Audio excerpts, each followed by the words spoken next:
Welcome to magic mind voice. நான் உங்க Satish. And நான் ஒரு என்எல்பி ப்ராக்டிஷனரும் கூட. ஏன் இப்போ நான் இதை சொல்கிறேன்னா, இன்னைக்கு நான் சொல்ல போகிற ஒரு டெக்னிக் வந்து பார்த்தீங்கன்னா, இது ரிலேட்டடாக என்எல்பி ரிலேட்டடானது. என்எல்பினா என்னென்னா நியூரோ லிங்குவிஸ்டிக் ப்ரோக்ராமிங்னுவாங்க. சில பேர் சூடோ சயின்ஸ்னு சொல்லுவாங்க. ஆனால் நான் என்னை பொறுத்த வரைக்கும் இதனாலேயும் ஒரு நல்ல இம்பேக்டை நம்மளால் கொண்டு வர முடியும் நிறைய விஷயத்தில். ஸோ அதனால் இதுவும் எனக்கு ரொம்ப பிடிச்ச ஒரு டெக்னிக் தான். என்எல்பியும் ஒரு பிடிச்ச டெக்னிக் தான். ஸோ அதிலிருந்தும் ஒரு சில விஷயங்கள் நான் ஷேர் பண்ண போகிறேன்.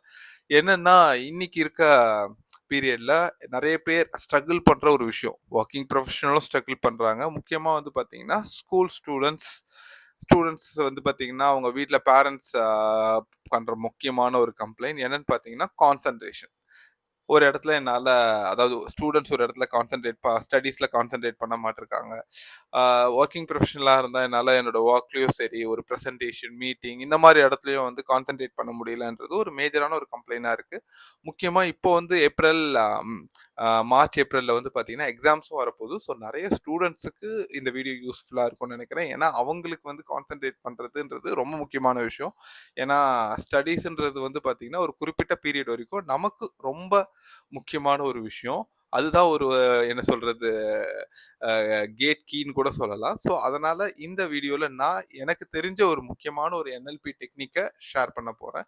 நிறைய டிஃப்ரெண்ட் கான்சன்ட்ரேஷனை இன்க்ரீஸ் பண்றதுக்கு நிறைய மெடிடேஷன் நிறைய விஷயங்கள் இருக்கு. ஆனா அதுல இப்போ ஒரு முக்கியமான ஒரு விஷயம், ஒரு மேஜரான ஒரு கீ பார்ட்ன்றதை நான் உங்களுக்கு ஷேர் பண்ணலான்னு இருக்கேன்.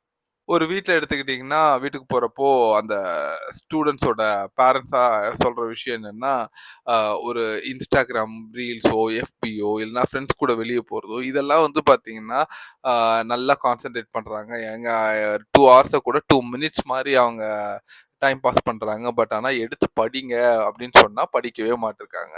ஸோ அந்த இடத்துல ஸ்டடீஸ்ல கான்சன்ட்ரேட் பண்ண மாட்ருக்காங்கன்னு சொல்லிட்டு பேரண்ட்ஸ் ஒரு கம்ப்ளைண்ட். அதே சமயம் ஸ்டூடெண்ட்ஸும் வந்து என்ன பண்றது அப்படின்னு சொல்லி என்ன பண்றது, என்னால அதுல கான்சென்ட்ரேட் பண்ண முடியல. அதாவது தனுஷ் படிக்காத முன் மூவில ஒரு காமெடி சீன் வரும். 60 அடி சாங் ஞாபகம் இருக்கு. ஆனா 2 அடி திருக்குறள் ஞாபகம் இருக்க மாட்டிருக்கு அப்படின்னு சொல்லிட்டு சொல்றேன். அதே டயலாக் ஸ்டூடெண்ட்ஸோட மைண்ட் வாய்ஸ். என்னால அத கான்சென்ட்ரேட் பண்ண முடியல ஸ்டடீஸ்லன்னு சொல்லிட்டு. அடுத்தது வொர்க்கிங் ப்ரொஃபஷனும் நெறைய இடத்துல வந்து பார்த்தீங்கன்னா, தன்னோட மீட்டிங்ஸா இருக்கட்டும், இல்லன்னா வந்து அவங்களோட ஒர்க்கா இருக்கட்டும், நிறைய விஷயம் முக்கியமா ஒர்க்ன்னு எடுத்தாலே அதுல கான்சன்ட்ரேஷன் ரொம்ப முக்கியமான ஒரு பார்ட். ஸோ என்னால கான்சன்ட்ரேட் பண்ண முடியல. அதனால நிறைய இடத்துல வந்து நான் திட்டு வாங்குற மாரி இருக்கு அப்படின்னு சொல்லிட்டு இப்படி கம்ப்ளைண்ட்ஸ் சொல்லியிருக்காங்க. ஸோ இதுக்கு ஒரு ஸ்டூடெண்ட்டா இருக்கட்டும், ஒர்க்கிங் ப்ரொஃபஷனலா இருக்கட்டும், யாரா இருக்கட்டும், கான்சன்ட்ரேஷன்றது ரொம்ப முக்கியமான விஷயம். இந்த கான்சன்ட்ரேஷன் இல்லன்னா, எந்த ஒரு இடத்துலயுமே நம்மால வந்து பார்த்தீங்கன்னா ஷைன் பண்ண முடியாது. அதுல நானும் ஒரு சில இடத்துல கான்சன்ட்ரேஷன் ரிலேட்டடா சில இஷ்யூஸ் என்னோட ஸ்கூல் டைம்ல ஃபேஸ் பண்ணியிருக்கேன். முக்கியமா மேத்தமேட்டிக்ஸ்ல. எப்படின்னா மேத்தமேட்டிக்ஸ் பொறுத்தவரைக்கும் மத்த சப்ஜெக்ட்ஸ்லாம் படிச்சிடலாங்க. ஒரு டீச்சர் லைட்டா சொல்லிக் குடுத்தாங்கன்னா கூட, அதுக்கப்புறம் வீட்ல போய் உட்காந்து படிச்சிடலாம். எல்லாமே வந்து மக்கப் பண்ற மாரி தான் இருக்கும். அதாவது அத வந்து நம்ம மனப்பாடம் பண்ணி எழுதுற மாரி இருக்கும். பட் மேத்தமேட்டிக்ஸ் மட்டும் என்ன பண்ணுவோம்னா, அத நம்ம புரிஞ்சா தான் வந்து அப்ளை பண்ணவே முடியும். அதாவது எழுதவே முடியும்.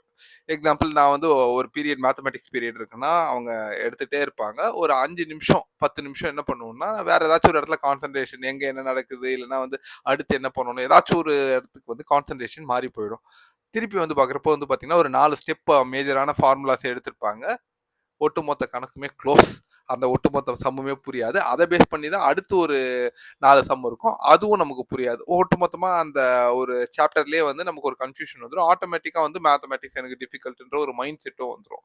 அது எனக்கும் இருந்துச்சு. ரீசன் என்ன? கான்சன்ட்ரேஷன். அந்த அந்த ஒரு பர்ட்டிகுலர் ஏஜ்ல வந்து எனக்கு இப்படி ஒரு டெக்னிக் இருக்குன்னு தெரியாது. பட் ஆனா இன்னைக்கு இருக்கிற நெறைய பேருக்கு கண்டிப்பா இந்த கான்சன்ட்ரேட் பண்றதுக்கான டெக்னிக் வந்து கண்டிப்பா தெரிஞ்சிருக்கணும். ஹென்றி ஃபோர்ட் இப்படி சொல்றாரு, if you think you can are you think you cannot, either way you are correct, either way you are right. என்னன்னா உங்களால முடியும்னு நினைச்சீங்கன்னா முடியும், முடியாதுன்னு நினைச்சாலும் முடியாது தான், ரெண்டுமே சரிதான். ஸோ நம்மால முடியாது, இல்லை என்னால் கான்சென்ட்ரேட் பண்ண முடியாது, எனக்கு அப்படி ஒரு இஷ்யூ இருக்கு அப்படின்னு சொல்லிட்டு நமக்குள்ள நம்மளே ஒரு செல்ஃப் பிலீஃபை வச்சிருக்கிறப்போ அதை நம்மளால ஓவர் கம் பண்ண முடியாது. ஸோ அதனால ஃபர்ஸ்ட் விஷயம் வந்து பார்த்தீங்கன்னா முடியும்னு நம்புங்க. நம்மால கான்சன்ட்ரேஷனை இன்க்ரீஸ் பண்ண முடியும். ஸோ ஃபர்ஸ்ட் மைண்ட் செட்டை அப்படி ஃபிக்ஸ் பண்ணுங்க. அதுக்கப்புறமா தான் நம்மால இது வந்து என்எல்பிலேயே ஒரு முக்கியமான விஷயம்னு சொல்லுவாங்க. என்எல்பியை பொறுத்த வரைக்கும் வந்து பார்த்தீங்கன்னா லைக் நம்மளுடைய செல்ஃப் பிலீஃப்ஸ் ரொம்ப முக்கியமான ரோல் ப்ளே பண்ணுது. நம்மால முடியாதுன்னு நெனைக்கிற ஒரு விஷயத்தையும் நம்மால முடிக்க முடியும் அப்டின்னா, அதுக்கு நம்ம ஃபர்ஸ்ட்டு முடியும்னு நம்பணும். முடியாதுன்னு நெனைக்கிற வரைக்கும் வந்து பார்த்தீங்கன்னா, அது அவ்வளோ சீக்கிரத்தில நம்மால அச்சீவ் பண்ண முடியாது. நம்ம மேலேயே நமக்கு ஒரு செல்ஃப் டவுட் இருக்கப்போ, நம்மகிட்ட ஒரு நல்ல செல்ஃப் எஸ்டீம் இல்லாதப்போ வந்து பார்த்தீங்கன்னா, நம்மால ஒரு சில விஷயங்கள அச்சீவ் பண்ண முடியாது. உங்களுக்கு நார்மலான ஒரு ஹியூமன் பீயிங்கோட கான்சன்ட்ரேஷன் ஸ்பேம் என்னன்னு பார்த்தீங்கன்னா, 20 டூ 45 மினிட்ஸ்.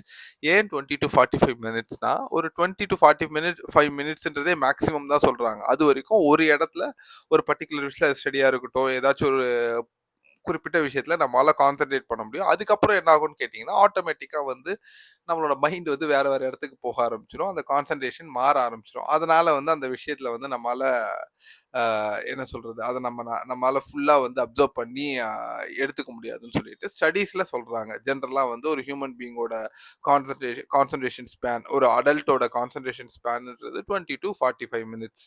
இதே ஒரு அண்டர் 18 ஒரு ஸ்கூல் ஸ்டூடண்ட்ன்னு எடுக்கிறப்போ வந்து பார்த்தீங்கன்னா, மேக்ஸிமம் 20 மினிட்ஸ்ன்றதே அதிகமா தான் இருக்கு. ஸோ, இத எப்படி ஓவர் கம் பண்ண முடியும்? ஒரு பெட்டரான டெக்னிக் இருக்கு. அது என்னன்னு பார்த்தீங்கன்னா, ஆ நீங்க வந்து அதுக்கான ரைட் ரீசன் அண்ட் பர்ப்பஸ சூஸ் பண்ணணும். எக்ஸாம்பிள் நான் இந்த ஒரு வீடியோ கிளிப்ப நான் போட போறேன். வீடியோ கிளிப்னா என்னால வீடியோ கிளிப்பா ஃபுல்லா போட முடியல. ஏன்னா காப்பிரைட் இஷ்யூ வந்துரும். ஸோ வந்து பார்த்தீங்கன்னா, ஒரு மூவி இருக்கு. அந்த மூவில அழகா வந்து பார்த்தீங்கன்னா, ரீசனும், பர்ப்பஸும் என்ன அப்படின்றது வந்து ஒரு கோல் செட் பண்றோம் அப்படின்னாலும் சரி, ஒரு விஷயத்துல நம்ம கான்சன்ட்ரேட் பண்ணணும்னா, அதுக்கு முக்கியமான ஒரு விஷயம் அதுக்கான பர்ப்பஸ். ஒரு விஷயத்துல நம்ம கான்சன்ட்ரேட் பண்ணணும்னா, அதுக்கு தேவைப்படுற முக்கியமான ஒரு விஷயம் கான்சன்ட்ரேட் பண்றதுக்கு first right reason and purpose.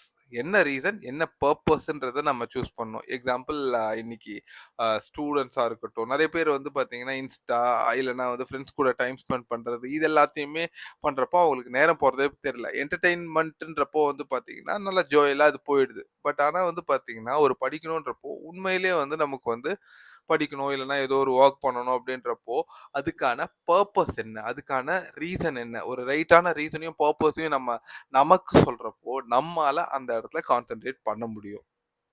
So, இப்ப இந்த அ வீடியோவ சாரி இந்த ஆடியோவ கேளுங்க. அம்மா மட்டும்தான். அவங்களும் உடம்பு சரியில்லாம ஊர்ல வீட்டு வேலை செஞ்சு என்ன படிக்க வச்சிட்டு இருக்காங்க. நான் இங்க கால் சென்டர் வேலை பார்த்து அவங்களை காப்பாத்திட்டு இருக்கேன். அவங்களோட வைராகியமே ஒரு வேலைக்காரியோட பொண்ணு வேலைக்காரியே ஆகக்கூடாதுன்னு தான். அவங்களுடைய கனவே நான் பெரிய இன்ஜினியர் ஆகணுங்கிறது தான். இந்த மாதிரி படிப்பை படிக்க வாய்ப்பு இல்லாம எத்தனையோ பேர் கஷ்டப்படுறாங்க. ஆனா அதை நீங்க ரொம்ப சாதாரணமா தூக்கி போட்டுட்டீங்க. யார் சொன்னா கடைசி பெண் ஸ்டூடெண்ட்டுக்கு படிப்பு வராதுன்னு? உங்ககிட்ட திறமை இருக்கு, அதையும் தாண்டி நல்ல குணம் இருக்கு. நீங்க யாரால அவமானப்பட்டீங்களோ அவங்க முன்னால நம்பர் 1 ப்ரூவ் பண்ணி காட்டணும். அந்த கன்னு கொடுங்க.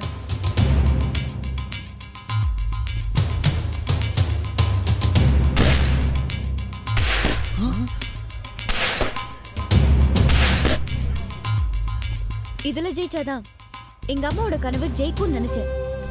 அதனாலதான் என்னால ஷூட் பண்ண முடிஞ்சது. இந்த கடைசி புல்லட்டை நீங்க ஷூட் பண்ணுங்க. வேணா ஆப்பி, சப்போஸ் நான் மிஸ் பண்ணிட்டேன்னா நீங்க ஷூட் பண்ணதெல்லாம் வேஸ்டா போயிடும். அதை உங்க மனசுல வச்சுக்கிட்டு சுடுங்க. எனக்கு உங்க மேல நம்பிக்கை இருக்கு. கம் ஆன், ட்ரை பண்ணுங்க.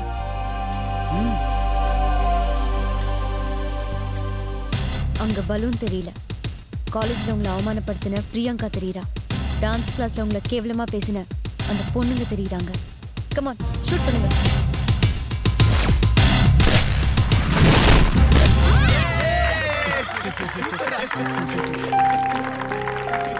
கங்க்ராச்சுலேஷன்ஸ். எப்படியோ இந்த கிஃப்ட்டை வின் பண்ணிட்டீங்க. இது நான் ஜெயிச்சது இல்லைங்க, நாங்க 2 பேர் சேர்ந்து ஜெயிச்சது. ஸோ, இந்த வீடியோல இலியானா சொன்ன மாரி தான். என்னன்னா, 2 இதுல ஹீரோ அண்ட் ஹீரோயின் எடுத்துக்கிறப்போ, ஹீரோயின் வந்து பார்த்தீங்கன்னா, அவங்களுக்கான ரைட்டான ரீசனையும், பர்ப்பஸையும் செட் பண்ணியிருக்காங்க. ஆனா ஹீரோவ பொறுத்தவரைக்கும் அந்த ரீசனோ, பர்ப்பஸோ இல்லாம, அவர் பாட்டுன்னு ஒரு பக்கம் இருக்கிறாரு. இவங்க ய ஹீரோயின் அவங்க கிட்ட சொல்ற அந்த மோட்டிவேஷன்லயே சொல்ற விஷயம் என்னன்னா, இந்த டெக்னிக் தான் என்னன்னா, பர்ப்பஸ் அண்ட் ரீசன். கரெக்ட்டான பர்ப்பஸையும், ரீசனையும் அவங்க சூஸ் பண்றப்போ, அவங்களால அந்த பர்ட்டிகுலர் விஷயத்துல ஷைன் பண்ண முடியும். எக்ஸாம்பிள் இப்போ இந்த கான்சன்ட்ரேஷனை இம்ப்ரூவ் பண்ணணும்னு நினைக்கிறீங்க. கண்டிப்பா இந்த வீடியோ பார்க்க வந்திருக்க எல்லாருமே வந்து கான்சன்ட்ரேஷனை இன்க்ரீஸ் பண்ணணும். நம்ம வந்து கான்சன்ட்ரேட் பண்றத இம்ப்ரூவ் பண்ணணும்னு சொல்லிட்டு வந்திருப்பீங்க. இந்த 2 கொஸ்டினுக்கு நீங்க ஆன்சர் சொல்லுங்க.